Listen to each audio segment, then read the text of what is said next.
Uvidíte prezentaci, diskuzi s dvojicí filmařů, s Ilou Bêka a s Louise Lemoine. Uvidíte ukázky z jejich různých filmů. Možná zajímavější je, že opravdu mají tady projekt, který tady běží od včerejška až do neděle, jmenuje se Homo Urbanus, 6 filmů z 6 měst, můžete je vidět každý den zadarmo od rána do večera, akorát večer probíhají speciální projekce. Dneska po diskuzi uvidíte od 7 hodin film Barbicania a zítra mimořádně zajímavý film večer o rodinném domě od Ryuje Nishizavy, v sobotu o rodinném domě od Réma Koolhaase a v neděli o náměstí Republiky v Paříži. Na neděli určitě jsou ještě lístky, na sobotu moc ne, na pátek jich je ještě spousta, ale skoro vždycky, když sem přijdete, tak se dovnitř nějak dostanete. Takže kdyby vás to zajímalo, tak určitě přijďte. And now I'm gonna ask Louise and Ila to come to join us, and they're gonna show you their presentation. And during that, of course, you can ask them any questions. Maybe let them a couple of minutes to present and to talk, and maybe afterwards let's have questions. Unfortunately, we have to end something like 15-20 minutes to 7 because they realized today in Prague there's a concert of Ila Bêka, which they know and they would love to see that. So let's see if that's going to happen. So please, if you have questions, then ask and don't wait for the very end because maybe then it could be too late. We can stay. It's not really. We love Ila Bêka, but it's because there's a film. We're gonna make it. We're gonna make it. So it's floor is yours, and please start with what you have, and let's see. So thank you very much for the presentation. Thank you very much to come to invite us. We are so happy to show the film here in Prague, and so these films also Homo Urbanus. We are so happy to show the 6 films that we made in this very big screen. So we try to, and thank you very much for coming to listen what we are doing since 10 years. We work together since 10 years. I study architecture, so I'm a former architect, but I don't work as an architect. And now I stopped. I just make films about space. We don't say film about architecture because we are interested in something different about the walls. We are interested in what is inside the walls. So inside the walls there's a space. Inside the space there's people that they live inside, that they work inside, they make, they have relationships inside. And we realize that this space can change the behavior of the people that stay inside the space. So we are interested in how an architecture and it's an ensemble of architecture as a city can change our behaviors, how we can improve our life thanks to the architecture. Because for us, architecture is made for people and not for magazine. And this was the first thought we had when we started talking about architecture and representation of architecture, Louise and I. Because I decided to quit architecture to make films, so I wanted to make films with on big screens like this, so films about nothing to do with architecture, just stories about people. And but when we met, as Louise, she's an art historian, very interested in architecture, like me also. We started to talk on about this kind of representation of architecture. Louise asked me, you are making film, why you don't make a film about architecture? Because you are an architect, you're supposed to understand architecture. I'm supposed, but I don't really understand always. But and we say, yeah, and we agreed on saying that, yeah, no, architecture, no, we don't want, I don't want to make film about architecture because it's something completely so boring, because I watched a lot of film during my studies in architecture, and I always found this film that it was something totally promotional for the architects, for the owner, or for the genius of the architect. So everything was made to show that the project was fantastic, everything is wonderful, the light is beautiful, but you never find inside of, maybe now a little bit more, but 10 years ago, you never find inside people living in this place, and you never see how these places are really used. So we have a presentation with the normally last 2 hours and a half, but today they asked us to talk just for half an hour. So we cut a lot of images and extracts, and we are also trying to go a little bit faster to try to talk with you. If you have a question, we prefer to answer to questions instead of talking, like I'm doing. So we just, at the beginning, we wanted to just to explain here because it was the beginning for us was so important. And we just at the beginning, we talk about the representation architecture. We had in mind two quotes, one from one of our best writer who wrote about architecture, Georges Perec, that you see here. And this is an English translation, but normally this is in French. It's to live is to pass from one space to another while doing your very best not to bump yourself. This is interesting because for us, because it explains what is staying inside a space. And another one is a very important quote by Le Corbusier, that maybe many of you know. It said, you know if it is life that is right and the architect who is wrong. So starting from this point, we had these two quotes. We just started talking about what we would like to see in a film that is talking about space, talking about architecture, and what we don't want. So why we don't like the film that are about architecture, and what we would love to do.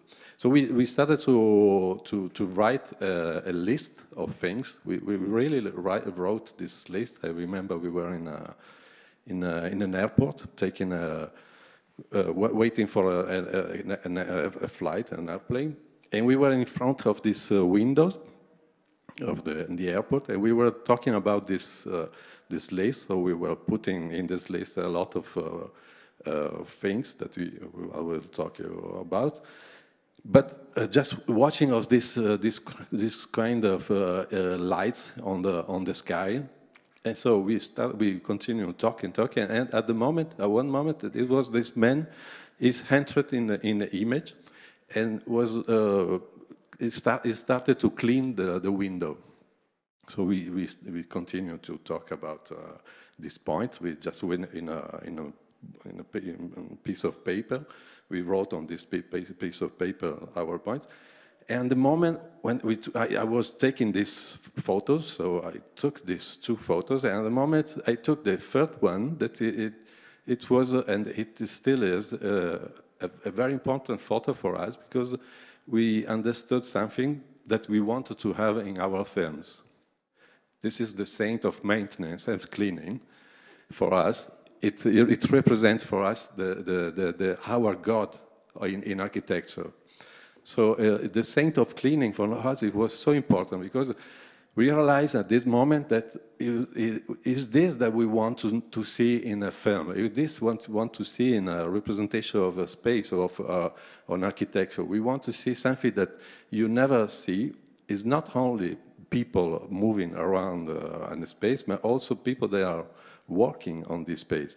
The people that they know very well how to maintain, how to use, and to go inside the space, but they are completely hidden from the representation architecture. So we just finished our list of points to what we wanted to do, and this was the first one.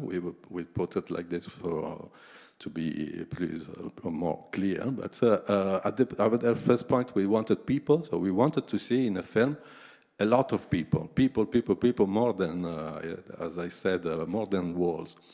We wanted to see ordinary life, we wanted to see the body, the movement, we wanted to see the disorder, the dirtiness, the cleaning, the maintenance, and we wanted to put inside spontaneity, humor, irony, the free speech. What does it mean? That we wanted that people talking about architecture doesn't have to to be always the experts. Always, there's a lot of experts in architecture. They have a lot of things to say, like I'm saying now. We don't want to become expert, but they have always the truth. They have a lot of things to say. So we wanted to have a free speech, so everyone could say what he wants, what he thinks. And we also want accident and unexpected events, because in architectural films, everything is perfect, fantastic, beautiful.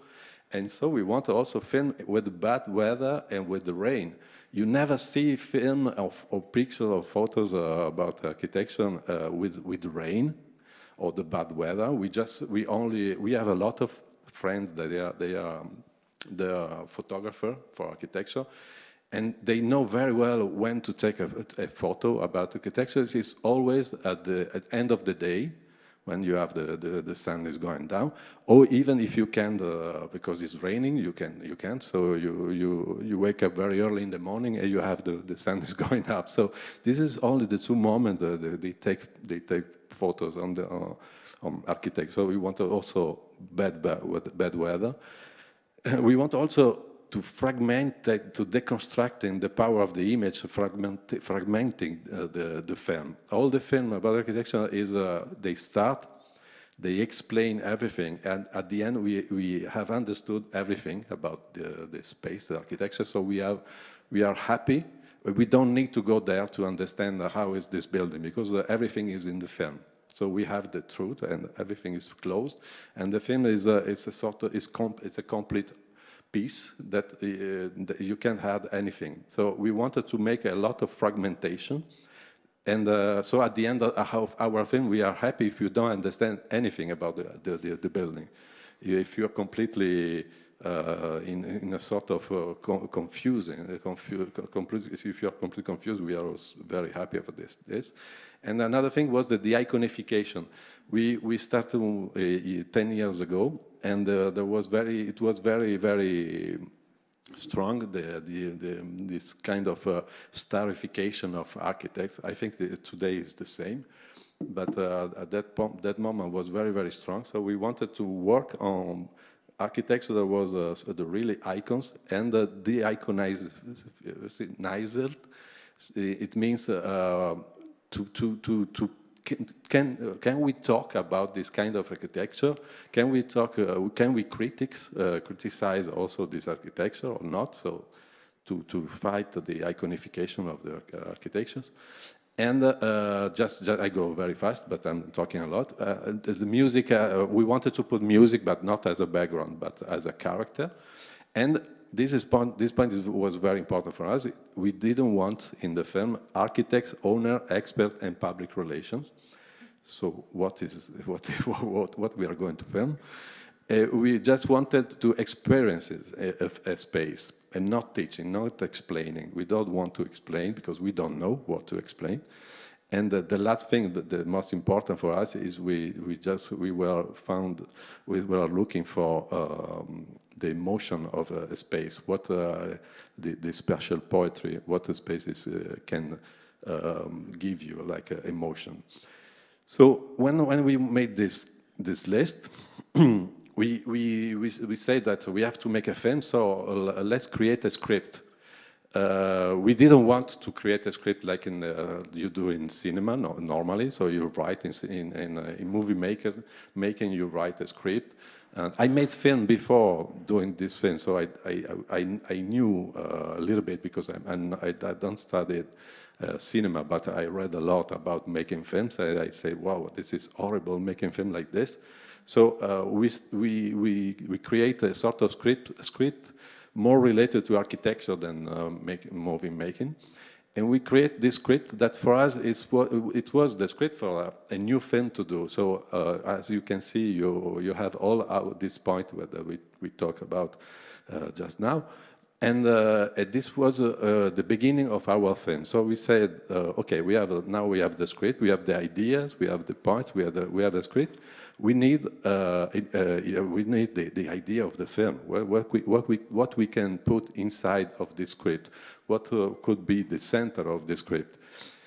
So when we felt this image where we watched before, this man, the saint of cleaning, and we said, "Wow, we know someone, we know a fantastic lady. That she's a cleaning lady. Maybe this is the key.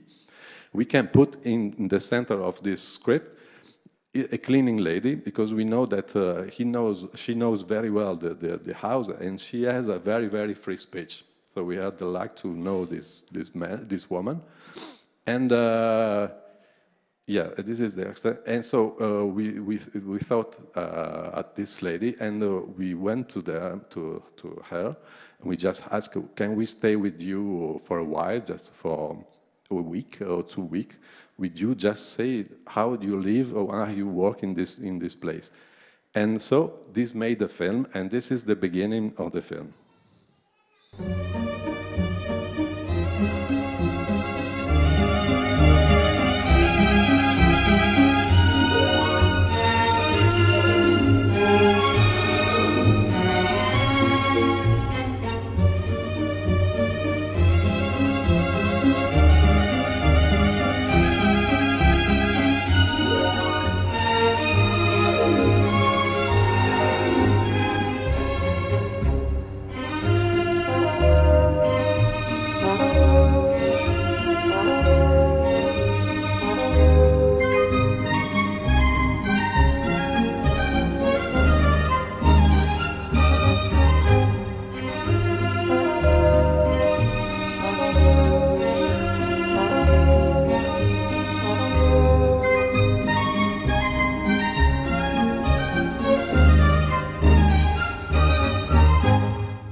So the film is starting like this. So it's a chapter of the film. It's a fragment of the film. The film will be shown here tomorrow, Saturday at 7. The name is Cola's House Life. Because Cola's House Life, because it's a house made by Rem Koolhaas, the architect Rem Koolhaas, and house life because it's about the life inside the house of this house. We chose to put the name Koolhaas in the title because we wanted to work about this iconification. So we needed to talk about this building, and this building is so famous. So we wanted just to add some new images or new way to see this building, because you can find all the beautiful picture you want on internet. There's everything about this house. So this house is in Bordeaux. It's a house, very, very, very famous house. And so this is another drawing that we made before making the film, because this was the structure of the film. The other drawing was the script, but this for us it was the structure. The structure, it means that we wanted to make a lot of little fragments and put all these fragments together to create a sort of collection, to avoid this kind of idea of complete film where you understand everything. And so the film is composed by, I don't know, it's 24 fragments, very short fragment. And there's no reason why a chapter is at the beginning or at the end. It's just the only reason is the sort of harmony. We try to create a sort of musicality between all the fragments, and just to make an editing, just because it was very, very you had some pleasure to watch this kind of fragment. But the idea is that you at the first fragment you don't understand anything. At the second fragment, it's either you don't understand. At the seventh fragment, you understand maybe a little bit about the house. At the 20th, you understand something more. And at the end, if you want, you can do a work in your mind. Try to recreate the house yourself. If you don't want, it's okay. You just spend 1 hour. It's funny. It's a funny film. But if you want, you have the possibility to recreate yourself the space. We wanted to do this because for us, have an experience in a place, space like this, or in a museum or auditorium, where you want. We never go inside and we go out having understood everything about this building. We have a personal experience, different from each other, and it works like our memory. So you have maybe you come inside this place, you stay here for half an hour, you go out, and maybe you have 3 or 4 strong moments that you keep in your mind going out, and you have just one, and you maybe 25, 24, like the film. But it's so personal, so it's related at what you find at this moment, what you find about your experience, and what you find about relation with your culture, about architecture. So it's so personal. So we wanted to recreate a sort of memory about our experience inside this house with this woman. I got very, very fast. Louise said, go very fast. So we made the film. And it was a surprise for us because we made this film alone, so as we wanted. So we had a television, something that paid this film. We just paid everything. And we made this film, but we showed this film to some people that we knew, some architects. There was one architect that is very known in Italy. He was coming director of this magazine. So he saw the film. He found the film fantastic, and he put the film on the cover of this magazine. And this is for us the beginning of our 10 years of making films. Because having this film, we were so surprised to have our little film in this magazine.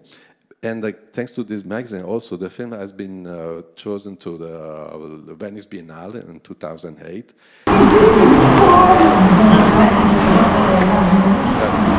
This is, I'd like to show you just a little.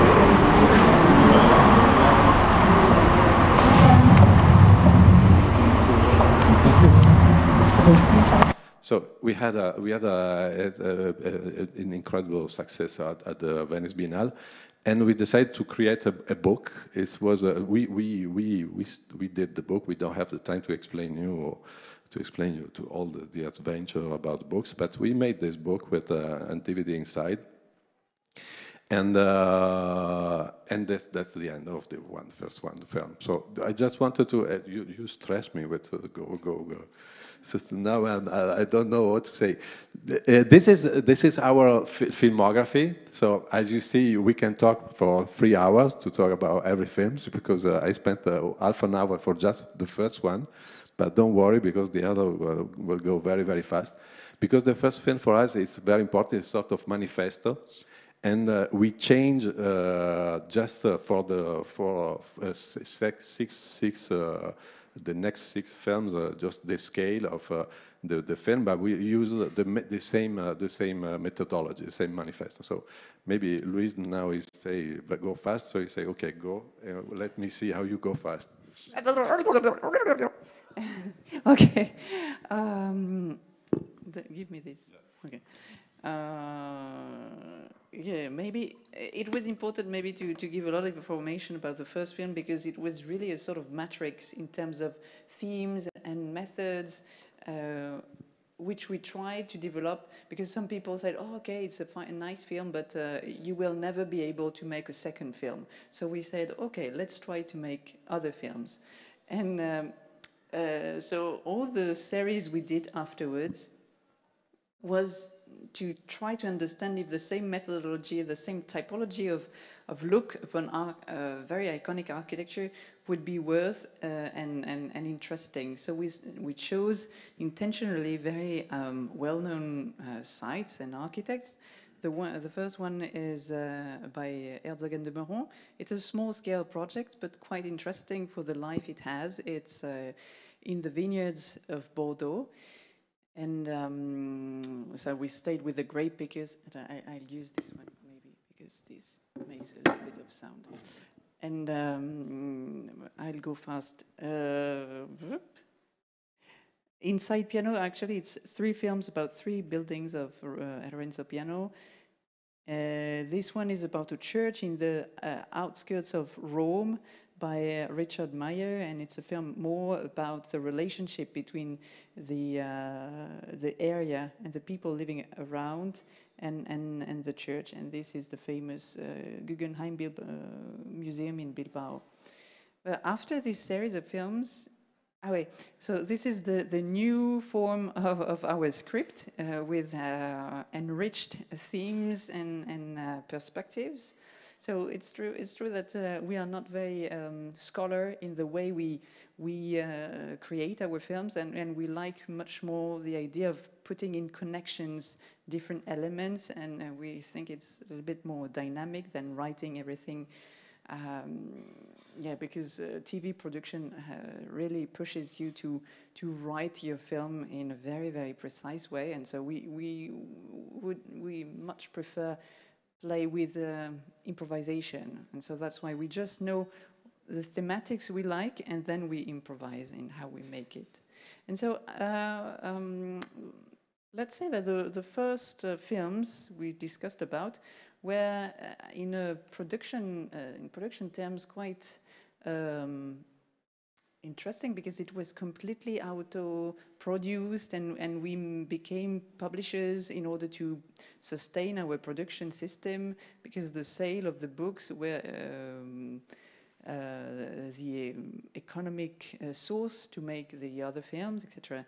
And afterwards, we actually had some interesting meetings with people interested in our methodology, and we started to have some proposal by museums and different art institutions to collaborate on certain exhibitions, etc. So we started to make a few films linked with, for instance, La Maddalena. It's a project we were asked to make for the Venice Biennale in 2014, maybe. It was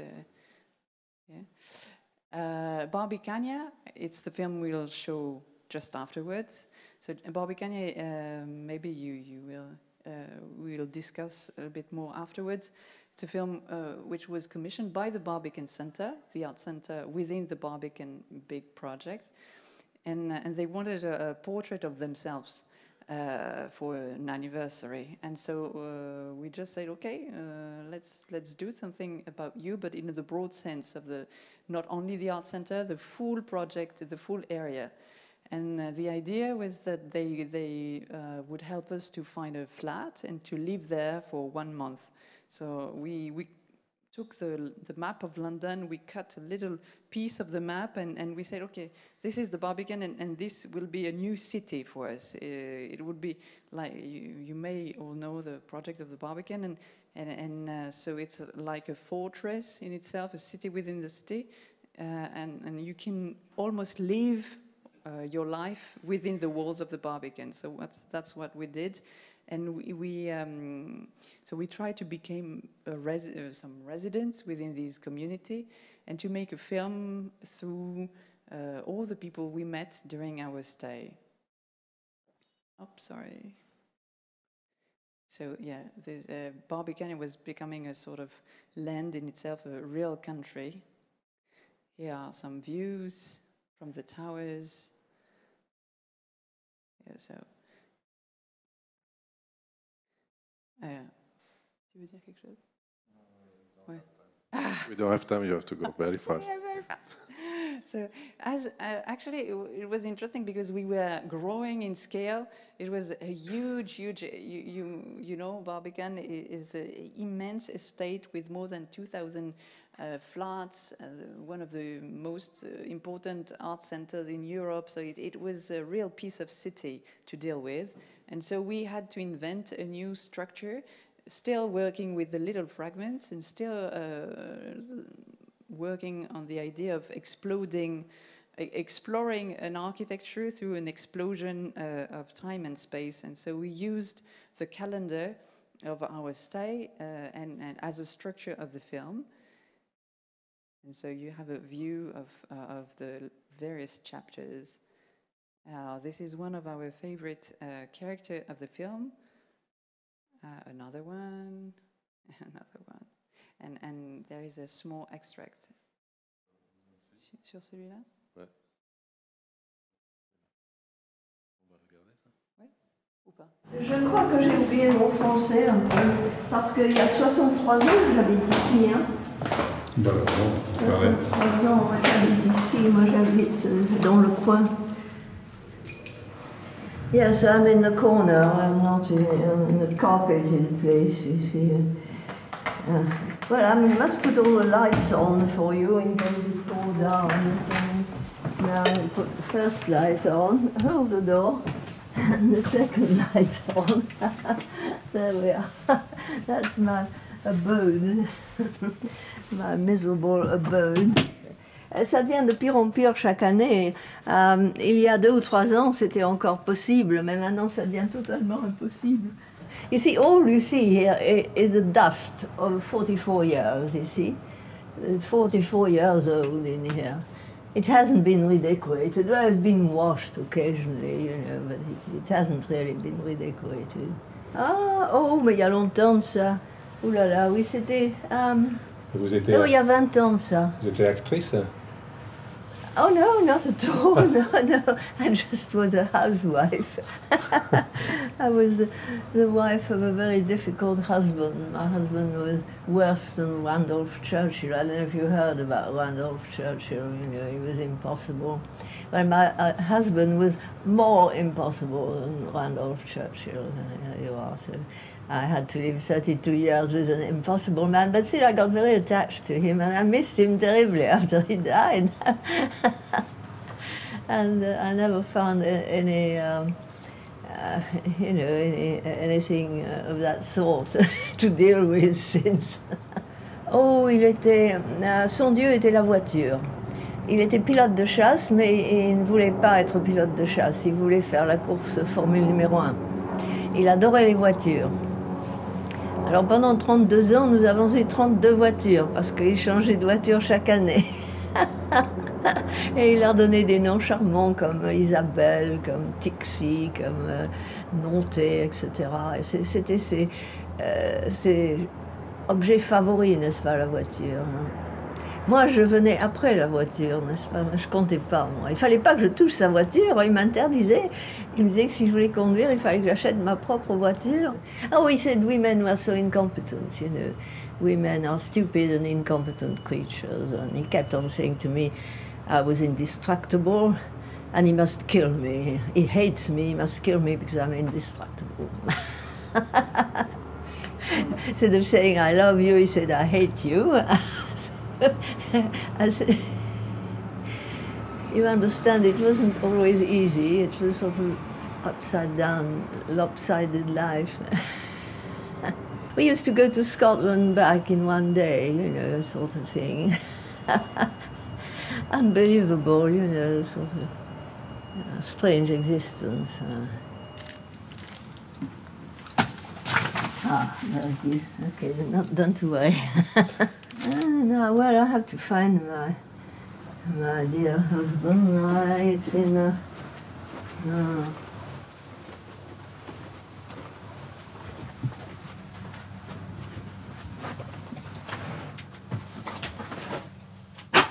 Bah oui, je vis avec les papiers parce que je suis très seule.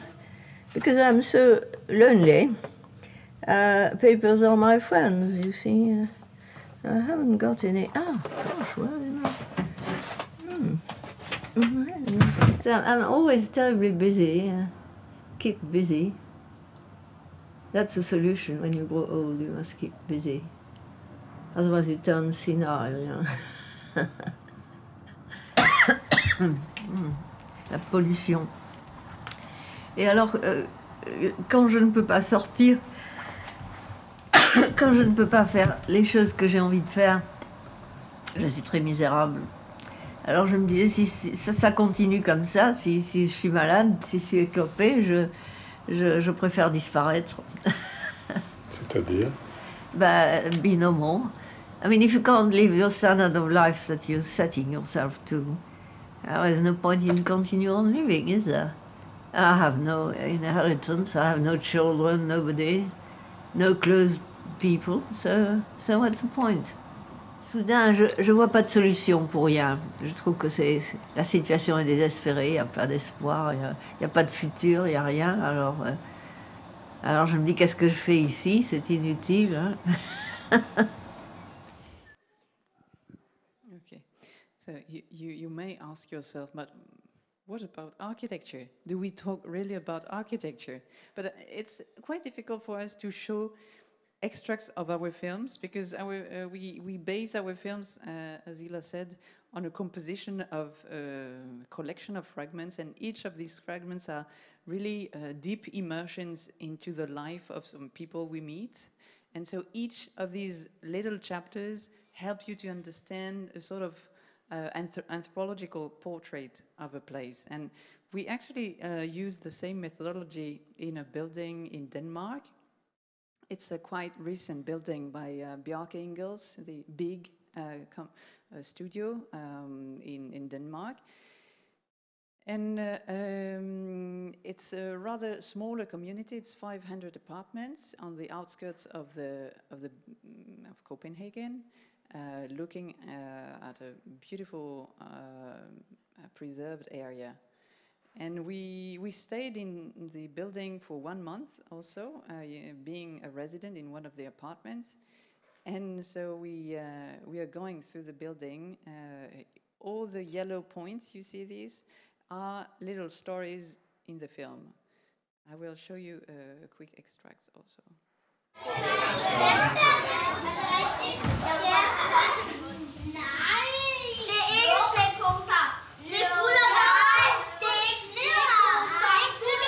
Han skriver. Hun hedder altså Emilia. Han siger, han hedder noget andet. Han siger, hej piger. Jeg hedder Jack O'Lantern. Min dyrebare skat er blevet stjålet. Og I skal hjælpe mig med at finde den. Jeg så ham, der stjal den. Han har en hvid kappe på. Og det drysser hvidt fra knoglen på hans ene ben. Det drysser hvidt fra hans ben. Knoglen, du ved, så er der ikke noget på benet, så har han bare sådan en knogle, og så drysser den.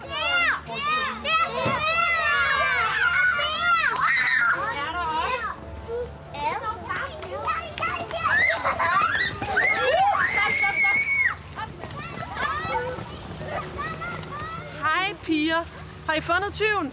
Nej. Hvad hvis vi går op på 8-tallet? Hvad hvis vi går op ad trappen? Eller prøv lige at høre. Prøv lige alle piger at høre efter. Ja. Det er en skattejagt, og det er en leg, og alt sammen er noget, jeg har fundet på. Ikke? They are scared. It's too scary a treasure hunt. Der er noget der. Ej, hvad var det? Det var krabben. Jeg kan ikke. Skal jeg prøve at binde op? Ja. Amelia, så langt.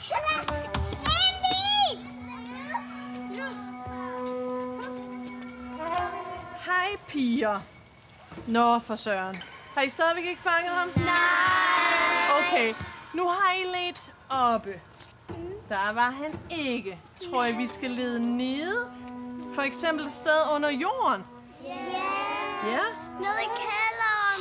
Det var en god idé. Nede i kælderen, hvordan kommer vi derned? Tag elevatoren. Jeg er rigtig til at løbe. Jeg har bare... Nu venter vi lige herude. Fordi nu, vi går bare lige herud og venter, så tror de andre kommer ned. Nej, det er ikke.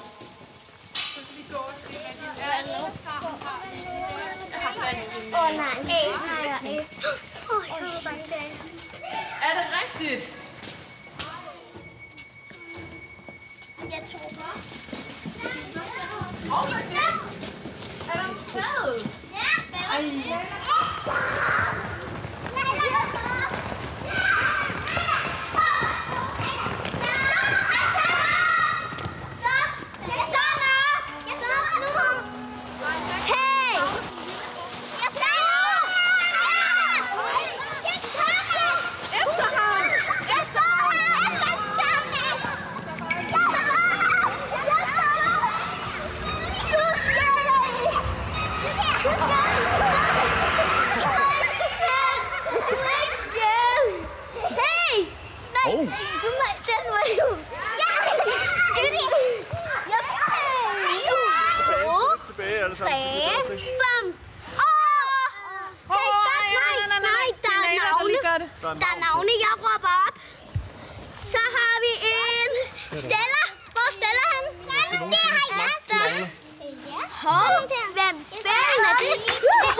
So, well, okay. Yes, so experiencing a space with kids, with old people, with people that work inside, people from maintenance, all these kind of different people to understand, like with the kids, how a space is lived every day, daily. After this, from the beginning, we started with making a film on a house where one family lived, and we had decided to have an evolution of this kind of experience on a scale, on a basis of a scale of an architectural evolution, in a sense, changing the scale of the building. So we started from a very small building and going through all the kind of scales and the different building of different, like a church or museum or icons like a Tour Eiffel. We changed the scale, and we just ended to make a film on some pieces of cities. This was our first film on a larger scale. We made a film on a place, on a square in Paris, Place de la République, where we spent 24 hours from 6 in the morning to the 6 in the morning the day after. And another film was, sorry? You can. I think 24 sur place will be shown here. I don't know exactly the program, but maybe tomorrow? Sunday, okay. On Sunday, yeah. And after the square, we made a film on a very big piece of a city, is a larger place. So this to explain that we are going through a very large scale, and Homo Urbanus, the film that we show here in this installation, are about a very big scale, very big cities, metropolis. So we are filming now at this moment. This is the end. You will see the last film on your left. It's Homo Urbanus, but in the middle, as you can see, we have 3 yellow bars. We didn't talk about this, but it's 3 moment for us in our filmography that they are so important. The first one is the color south life. So we create this kind of manifesto against. It was a kind of film against somethingness. So we wanted to create to make something different for what it was existing. All the film before the second yellow line, we auto-produce. We produce ourselves the film, so it was completely free in sense of production. Starting from the second line, we accepted some art commission, and it was strange for us because we started making film as we wanted, and now there's people that put some money in our films. How we can do now? So what they want to do, why they want to do, why they want we make films for them, and so. It was so strange, but we just choose the film that we were interested in, and we just obliged every time to create co-production. So we are also the producers of this film, and every time we just say, okay, we make the film, but we give you the film just the last day you want you need the film. So just the night before, just to have some freedom. But this is a long story. I will switch off. But the third yellow line is so important for us because starting from a little film, very little film against like David and Goliath, we were so small and we wanted to create something different. It happened one day that the MoMA, the Museum of Modern Art of New York, they asked us to acquire all our films for their collection. And for us, it was a moment very complicated because we were obviously very happy to be recognized for the work we made. And but in the same time, it was something strange because we started against something, and at this moment we were the first one to be the.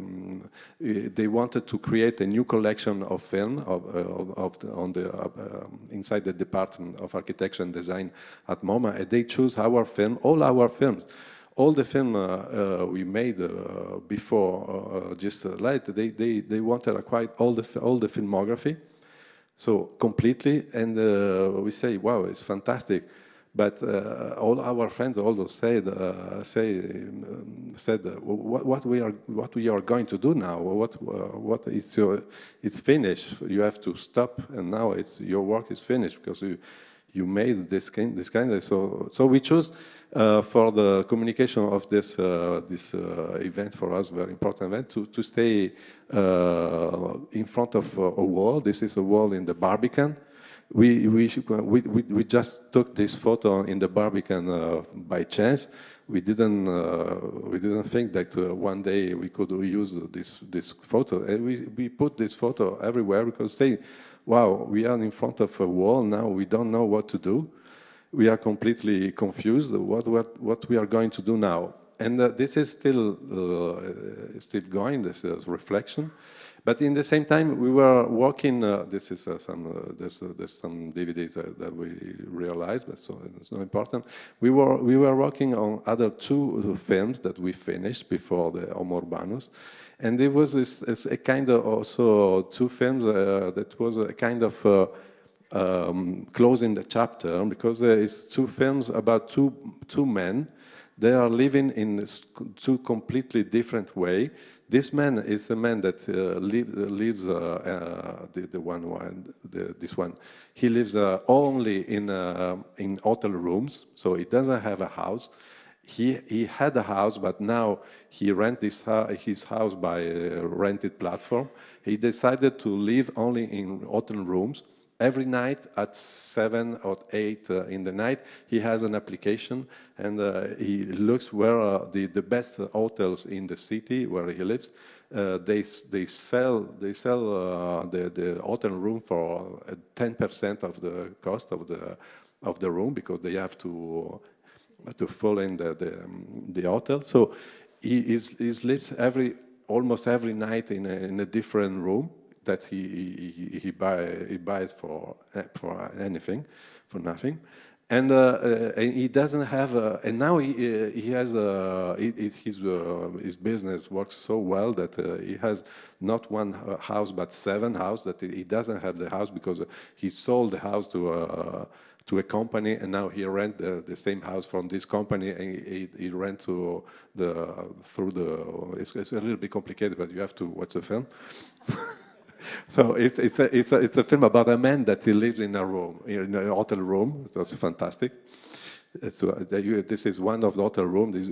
When we made the film, he told us, I sleep only in fantastic hotels, but this wasn't a fantastic hotel. He say, yeah, because tonight everything was full, so I had to take a very, very bad quality hotel. And this is another film that we made on the opposite, completely opposite. So something that is the owner that is a man that is living in a house by Ryuhei Shizawa, that is one of the 2 architects with Sejima that are Sana, and he lives in this house that is composed by 10 blocks. And he lives in 4 blocks, and he rents the other 6 blocks. So, thanks to the renting about the other blocks, he stopped to work, and now he just lives inside this house, just reading, watching movies, and listen to music. So it's a completely different. Like this is him. Sleeping on the floor, because it's a kind of a strange man that he sleeps like this all the night. But so this is also shown here. Help me this day. Tomorrow is Moriyama-san, and as we don't show you the extract. Yeah, this is we can just.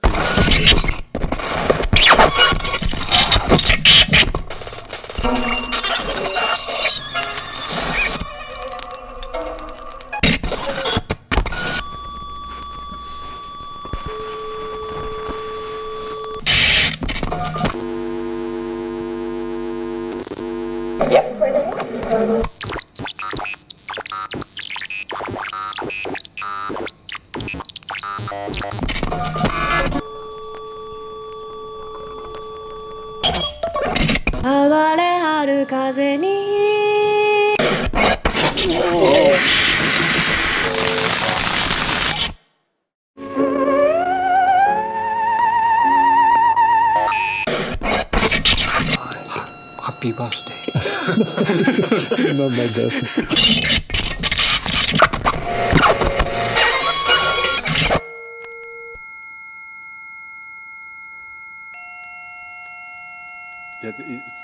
For some moment it's quite aggressive because it's also about noise music. He likes and we like also, we like too. But it's just on the beginning, don't worry, it's not all the film like this. Just to finish, because at the end, when we finished this film, so we decided to create a new project. Is the project Homo Urbanus that we are still working on. We made 6 films that you can see it here. And we decided to go in a direction for us more radical than before. It's just an observation of the cities without talking, without meeting people, just observing the city, just observing what is happening in the street, what are the difference on the life in the street on different cities. And we started to make a film in one city, another one, and the third one, the fourth one. And at the end, we understood that we weren't making films about cities, we were making film about ourselves as the humanity, the Homo, the human that is living in an artificial world. It's a world that he built himself and that he creates for himself. But in this world, he's continuously struggling for the life. So it's sort of survive, and the human is surviving in this kind of universe that he creates. So it's a kind of paradox, and we are working to try to understand why we live in this kind of paradox, what we can understand of watching ourselves living in this kind of paradox. Just to say that for us it's a new project, and for us it's a new start, because with these the last 2 films, there's a new wave now of a lot of new festival about architecture, film about space. There's many new festival, and so it's a big interest in this kind of films. And Moriyama-san, more than all the other, with Moriyama-san, we won a lot of this the best prize of this festival. So it's a film that he has a big success. But when we proposed Homo Urbanus, all these festivals, they refused this film. They didn't want to show this film. So there's no festival that wanted this film. They say, oh no, our audience is not ready for this film. We are scared. We can't show this. We prefer to show Moriyama-san. So we call camp, and we say, camp, you are the avant-garde of the. So I say, Stefan say, yeah, no, we are ready for this film. No, I'm joking. I'm joking because there's a lot of museums that show this film. They are showing this film, but this film we can show it. We realized today that we can show it only in a place like a museum where people are a little bit more open than in festival.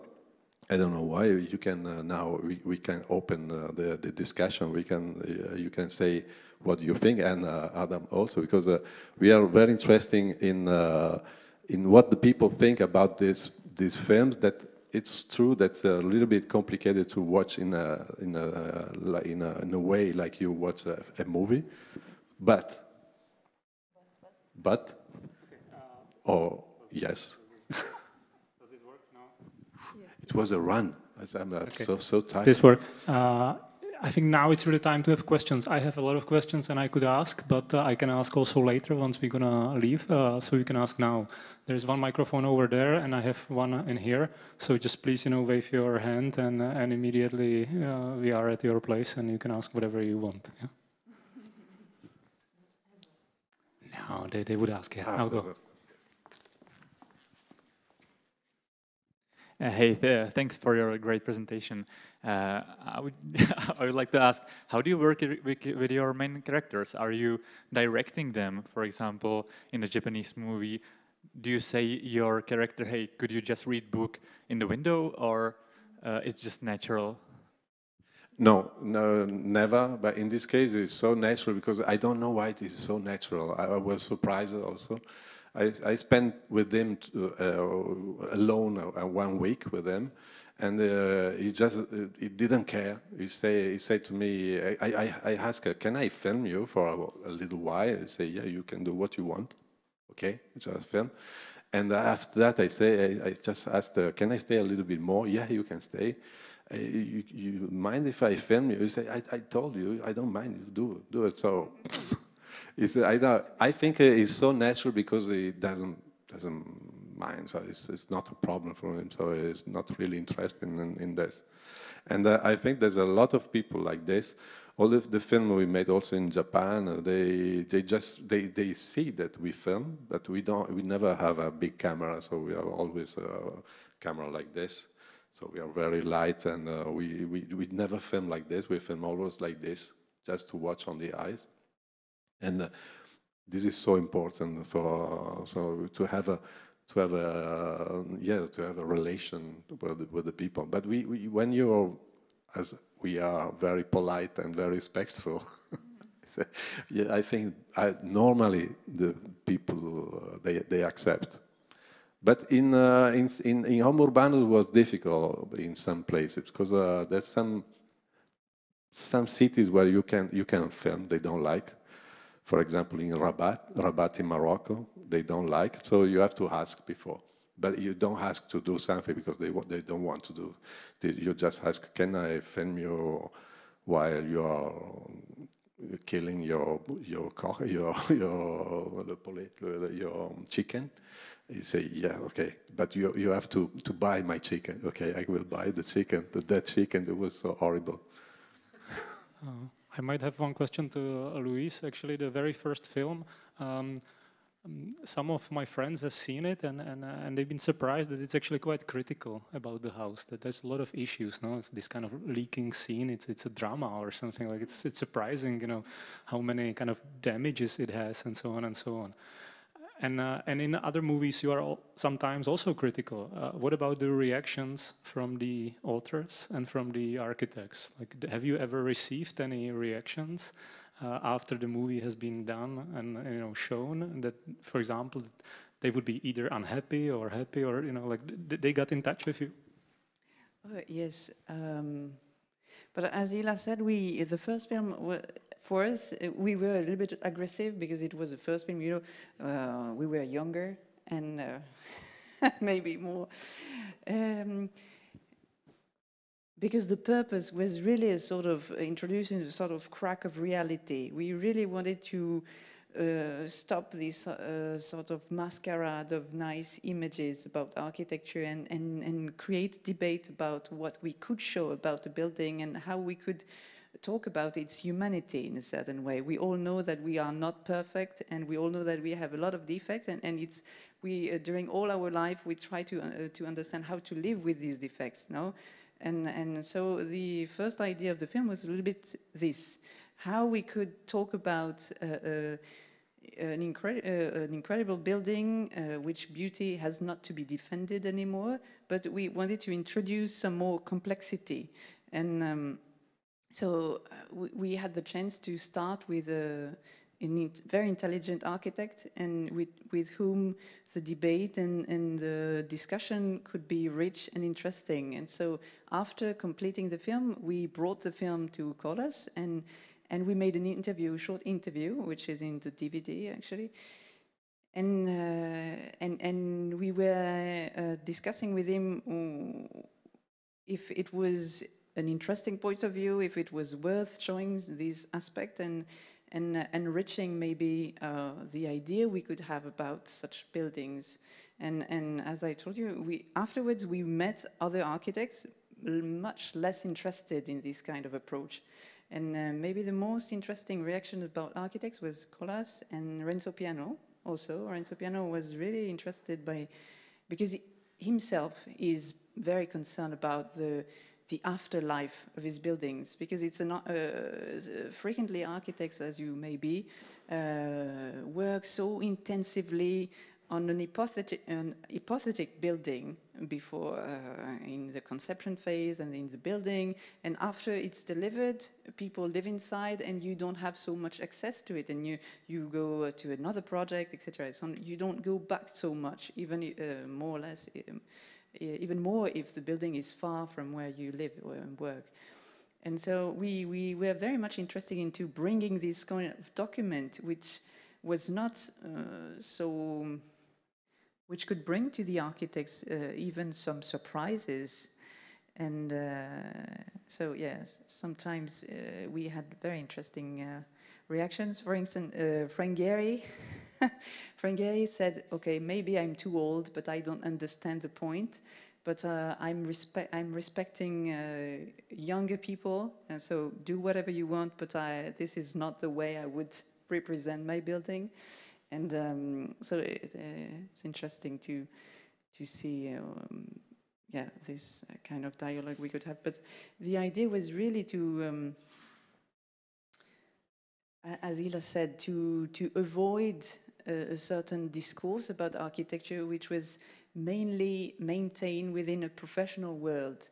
So either critics, architects, and people who had the knowledge of it, and to maintain a certain typology of critic. And so we wanted to open a little bit the discussion, even to a spontaneous emotion and reactions, which are the ones of every user of space. I thought there was another question. I hear a question everywhere. No, it's okay, it's perfect. When Louise, when she talks, she says things, I'm completely fascinated. I can say that, one thing I say that these films are also films about space, architecture, between parentheses, but there's also love films, because we started to make this film because we fell in love. So making the first film was a kind of project together, because I had a company, a production company for making films before, and I closed this company to create a new one with Louise. So it was my gift for our love. I closed everything. I came with you. And we are still in love, because we made just 2 masterpieces in this 10 years of work. It's our kids, so we had 2 kids. So now it's starting to be a family company, because our daughter has almost 10 years old. She's almost 10 years old. So now she comes with us to make the sound. We have a little microphone for her. So, and we wait for the other one, but the other one is so young, so. Anyone? Yeah, I'll go to you. Good evening. I was very interested by the ideas at the beginning that you set the rules, how you want to depict newly the architecture, and actually this ordinary life, or the aspect of ordinary life, but in most cases, you stage it in the iconic buildings done by star architects. Had you ever have idea to use really some anonymous architect or some non-places, non-lieu, or something like this in your movie? Or? Yeah, maybe that's what we do now with cities. Yes, it's the evolution. We really wanted to get rid of architecture after a while, because we had made a little bit, we had enough maybe, and we really wanted more and more. We have evolved in our work.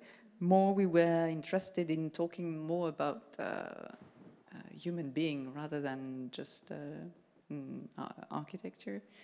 And so the scale of the city was really the perfect set to, even in terms of complexity of questions and, yeah. There's a reason for that for me, because I study architecture and I know very well that as I was a student, all the students that are studying architecture, they have some references in their studies. These references are made through the communication, the representation of the architecture. And if you watch what you can find, if you see what you can find in all the magazines or blogs online about architecture, you always see architecture made by very famous architects. You never see what you're talking about. So the house just in front of your house, this is a fantastic house, and the owners are very happy, but you don't see this. It's not represented. The 99%, the 100% of representation is about an architecture that represents maybe 1% of the architecture that is built in the world, maybe less, more than maybe 1.0 or 0.01%. So, but we just have in mind this kind of architecture. So we wanted to, for us, for me, but for us, it was very important to talk to the students also, to the people that will be architects in some years and in the future. And we wanted just to start talking about this kind of architecture that is represented and try to represent it differently. Differently in the sense that you can now talk about this architecture. You can have a critic about architecture. You can have a different position about this. We need this because we need to start to talk about this kind of representation of the architecture, because I can say it's a beautiful house. This normal house is beautiful, but nobody cares. You can talk about this. Maybe now we can, because the people knows what we do, and so they say, "Oh, okay, there's a new film by Beka Lemoine. Let's see what is it." If you start to make a film about you're completely unknown, and you start making a film about a beautiful house that nobody knows, your film is not seen. But it's not about watching our film. It's about talking about this kind of representation. We need to democratize. I don't know if this word exists in English, but to create more democracy in the representation of architecture. It's a sort of a political way of showing the things, because we need to give it was incredible, because just to talk about the question, when we made the first film, we gave the voice to the microphone to a cleaning lady. So this was for many architects, this was horrible. What are you doing? What are you doing? This is not architectural. She doesn't know what architecture is. So this kind of operation, even provocation, is something that maybe has provoked a lot of discussion in the architecture school. We are always invited in the architecture school, because the students they love our film. The professor, they don't really like maybe I don't know, but we know that the students they like, because it's a sort of provocation. And when you provoke, you can also discuss about things. So we wanted to start by this. The iconification for us was very important, because we can accept a ugly building as a completely a building that it's horrible, made by a very famous architect, only because he's famous, no? Because all the city, we started to make film when we were under the Bilbao effects. I don't know if you remember the Bilbao effects. The Bilbao effects is that Bilbao made this building, a beautiful building by Frank Gehry, the Guggenheim Museum, and all the city in the world, they wanted the same thing. to have a building signed by the very famous architect and say, wow, now we are also like Bilbao. But this was wrong because it's not happening, no? It's not because you have a great architect that your building is fantastic. In the case of the Bilbao, we made a film in this building. It's a good building, but it's not the effect. Bilbao effect is not the Prague effect or Paris effect. It's not happening like this. So to have to be free to see what you need, what you want about a building. You just, I would like to, I talk too much, but I just want to say this. It's strange how in architecture you only have a promotional way or talk. It's places like this, we are happy to come in places like this because you have a real dialogue. But normally when you talk about architecture, it's just a magazine that is paid by they don't pay the photograph. The photograph is paid by the architect. The architect is paying is paying for all the image of his building. Is giving the images for free to the magazine. The magazine have there's some blogs online. They have every day they have tons and tons and tons of images to publish. No, why? Because the communication is communication. We have to communicate because we paid a lot for this building, so we have to communicate about this building. And behind this, there's a lot of money. So you can't have people that like us that are going inside the building and say, "Wow, there's a leak." No, hey guys, you don't have to show the leak. Please show me the beautiful image. And showing leaks, we started making films showing the leaks. Filming under the rain, we were very lucky that it was a building by Remcola that is a so intelligent man that he understood that it is important to show all things like this. But if it was another architect, we just, our career was finished at the first film. Okay, last question, because I would really love that our guests would be able to hear the concert. And short one, Osamu. Okay, thank you. I just like very much how you complement each other in your creative duo. Could you just say what do you think that is the strong point of your partner, or what is the weak point of your partner in this cooperation? Or how you distribute the work in your.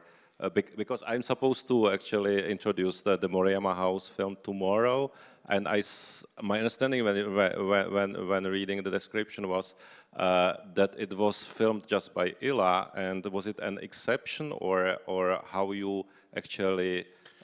Yes, it's an exception because I was in Japan to have a tour about the city with Ryo Nishizawa. He just proposed me to go to meet Moriyama-san. I understood that I had to make the film instantly in this moment. So I just take my little camera and I stay with them just a week. But we made the film together because we added the film, we think about the film, so the structure of the film is made together. But in this case, I was alone. But normally, I make the image and she makes the sound. But just to answer to your question, have you seen how we talk? When I talk, it's completely disordered, completely disordered. It's a sort of chaos, completely chaos. But when she talks, everything is perfect. No, it's like a book. So we make films like this. Yeah. He is Italian and I'm French, you know. Rationalism and fantasy. Thank you. Thank you to you. Okay, thank you very much.